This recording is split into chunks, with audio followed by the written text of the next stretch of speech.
Hey guys, and thank you so much for tuning in to check out more and more tales to give you goosebumps. Reader beware, you're in for 10 scares. So today we are going to read Mirror, Mirror on the Wall. I have to be honest, I am the prettiest girl in the entire 6th grade. No, more than that, I'm the prettiest 12-year-old in all of Mill City.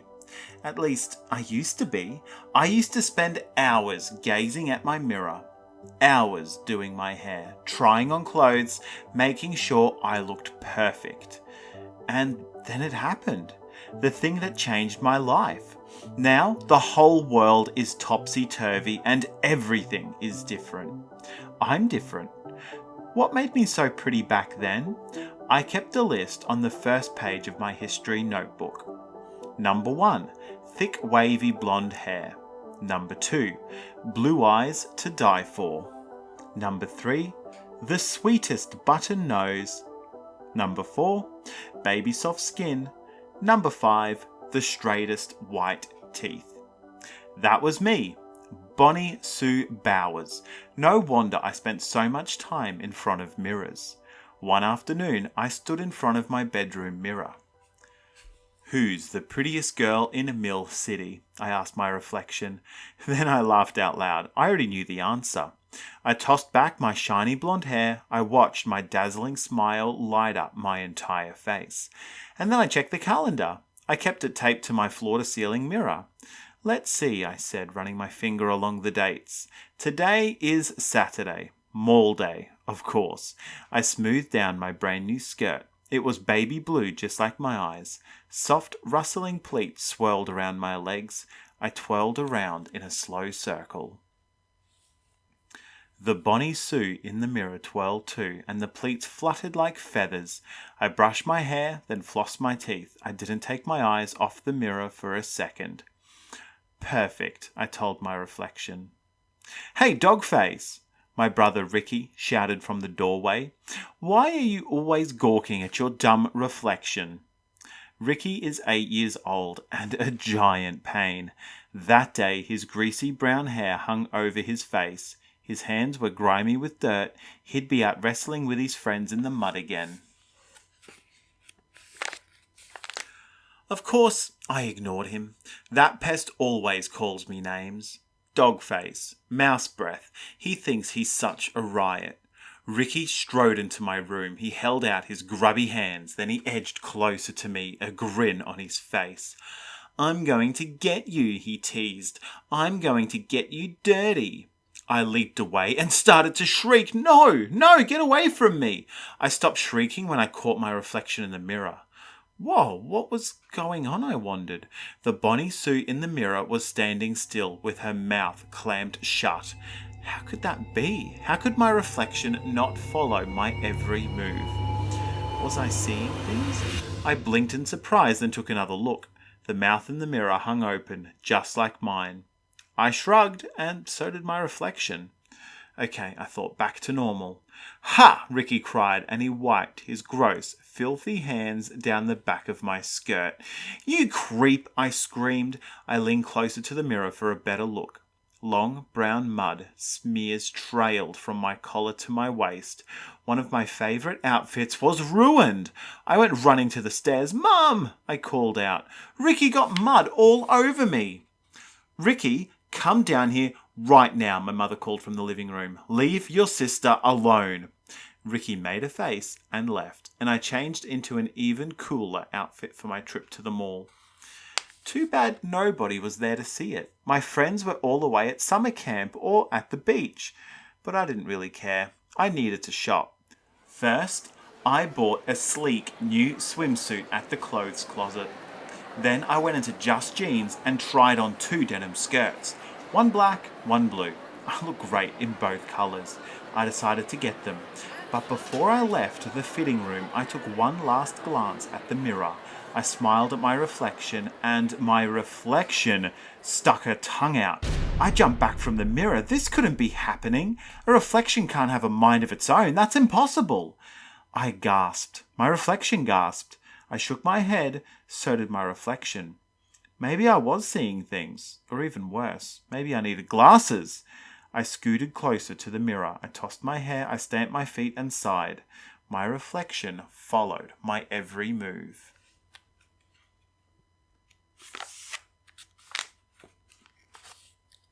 I was about to practice my beauty pageant walk in front of the mirror when something pinched me. Hard. I spun around in time to see. No, it couldn't be, but it was. My reflection's hand reaching out of the mirror to pinch me. Oh, I moaned. This was for real. I wasn't seeing things. My reflection was alive. My heart thudded wildly. I didn't know what to do, what to think. My knees gave way. I crumpled to the floor. The room began to spin. I closed my eyes to shut out the light, to shut out my own reflection. I had to get home. Now I staggered to my feet. Then I grabbed my pocketbook and ran. Out of the fitting room, away from the mirrors. I left the skirts. I just wanted to be home. I raced outside, then down the block. I broke out in a sweat. Imagine me, Bonnie Sue Bowers, sweating and running down the street. "Hey, Disgusto," Ricky called from the backyard. "What's your hurry?" I didn't answer. I had to get to my room, my nice, safe room. I pounded up the stairs to my bedroom. Finally, I slammed the door shut. I tiptoed past the mirror. I tried to go by without looking, but I couldn't. I had to peek. My reflection peeked back. "You're in for it now," she whispered fiercely. Huh? She could talk too? I jerked away, my body stiff with terror. I was too scared to scream, too scared to do anything but back away. I edged closer to the door but stumbled over my backpack and fell to my knees. Ha ha ha, I heard my reflection's nasty laugh. I jumped up quickly. I had to get away, now, before she reached for me again. I dove for the door. "Where do you think you're going?" my reflection cried. I didn't reply. I reached for the doorknob, but then I heard a pop. I turned in time to see her head burst out of the mirror. Another pop. Her shoulders sprang out. Pop, pop, pop. Her arms, legs stepped out of the mirror. As I stared in shock, she leaped between me and the door. "Got you," she cried. With a frightened gasp, I shrunk back. But there was nowhere to hide, nowhere to go. "What do you want?" I stammered. "I'm taking over," my reflection replied in my voice. "I'm tired of brushing my hair 1,000,000 times a day. I'm tired of working so hard to look perfect." She glared angrily at me.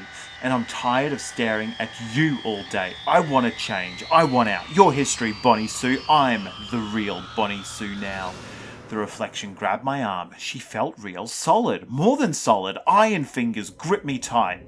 I pulled back, but I couldn't break her hold. "Let me go," I wailed. "No way," she snarled. "You're going inside the mirror now." "No, no, please." I struggled to get loose. I tried to pry her fingers off my arm, but she dug her nails into my skin. Perfectly manicured nails with bright red polish. My nails, I was fighting myself and losing. It was all too much. I sank to the carpet, but the reflection pulled me up. She pushed me to the mirror, my back pressed against the glass. It felt cold and hard. A shiver ran down my body. She started to push me inside.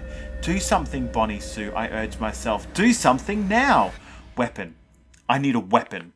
I reached over my reflection's shoulder and grabbed my desk lamp.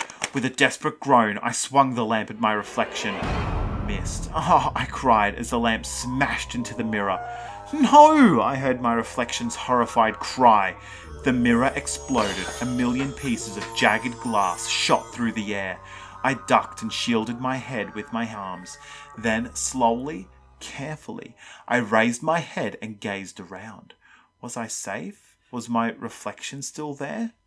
No, she had vanished. I took a deep breath, then slowly let it out.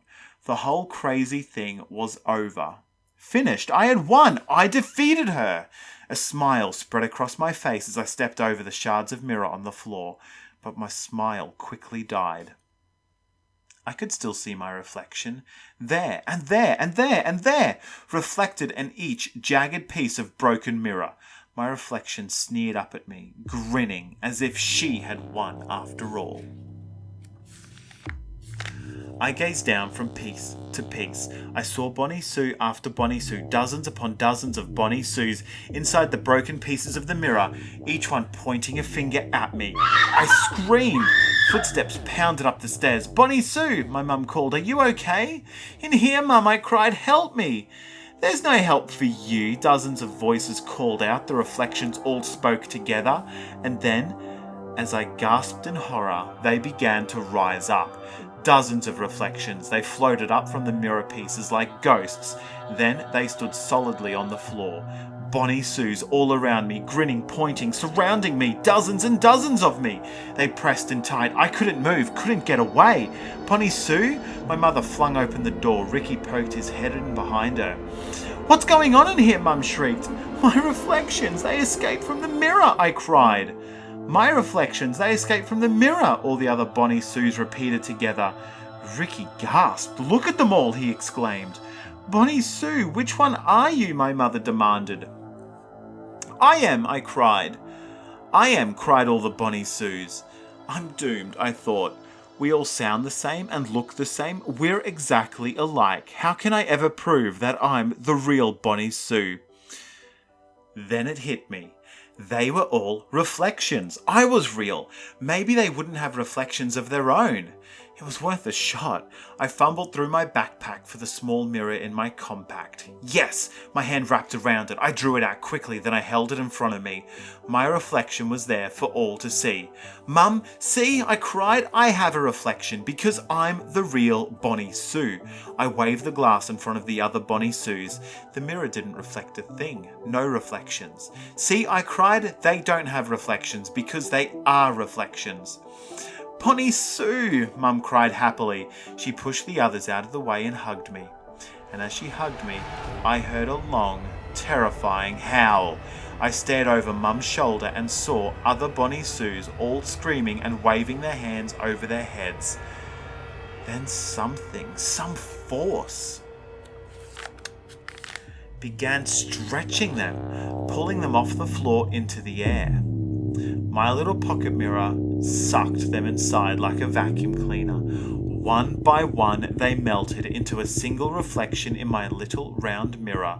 When they had all disappeared, I raised the mirror to my face. I winked. My reflection winked. I tossed my hair. She tossed her hair. "All right," I cried in triumph.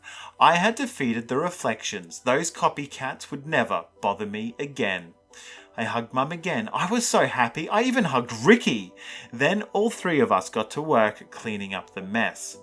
Now, I don't have a mirror in my room, but I didn't care. I could use the mirror in the bathroom. That night, I decided to try on a new hairstyle. I pinned my hair up, then I stepped up to the bathroom mirror to brush it out. I leaned close to the mirror. My reflection leaned toward me and grabbed me by the shoulders. "Surprise," she hissed. "You can't defeat me so easily. I've waited 12 years for this, Bonnie Sue." With a hard tug, she pulled me into the mirror. Then she jumped out. I stared at her from inside the glass. It was cold on this side of the mirror. My skin tingled. The air felt heavy and dry. My reflection grinned at me. I grinned back at her. She winked. I winked. I'm a reflection now, I realized. I've been a reflection ever since. I'm waiting for my turn to climb back out. In the meantime, I do everything the new Bonnie Sue does. That's my job, right? I only wish she would brush her hair once in a while and put on a little bit of lip gloss and do her nails. And why does she only wear torn jeans and enormous t-shirts? Yuck, she is such a slob. And that means I'm a slob too. I told you I've changed. I look just like her. It's so sad. If I were you, I'd stay away from mirrors. Know what I mean? Wow, that was a spooky story. Probably. But if you have been enjoying the Goosebumps stories, just know that there are a whole bunch more right here on the channel to check out. So I'd love it. Really love it if you hung around just a little bit longer and listened to one more. And if you want to hear some more spooky stories coming out in the future, definitely hit that subscribe button as well. Thank you so much for being here, and I can't wait to see you back for some more leftovers. Cheers, guys.